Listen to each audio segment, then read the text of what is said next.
on a un problème de prise de responsabilité au sein de la vie publique israélienne, quelle qu'elle soit, encore une fois, quels que soient les corps de métier. Vous avez dit, le chef d'état-major a reconnu ses erreurs, il a démissionné. Vous trouvez ça suffisant, Daniel?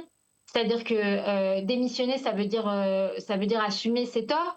On, prenons la catastrophe de Méron qui a eu lieu quelques années auparavant, où 45 personnes sont mortes écrasées dans une catastrophe en fait qui aurait totalement pu être évitée. C'était des failles logistiques évidentes.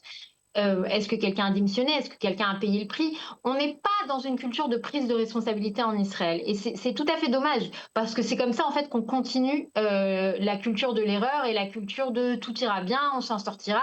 Les Israéliens sont très bons dans l'urgence. Ils sont beaucoup moins bons dans le moyen à long terme. Et c'est ça qu'il faut changer dans la vie publique pour obtenir des résultats. Vous savez, on dit tout le temps qu'on a la meilleure population en termes de capital humain, en termes de diplômes par tête dans la société civile, en termes de high-tech, etc. Oui, vous avez des gens extrêmement compétents en Israël, mais la vie publique n'est pas du tout à la hauteur de cette société-là. Et c'est ça qu'il faut changer.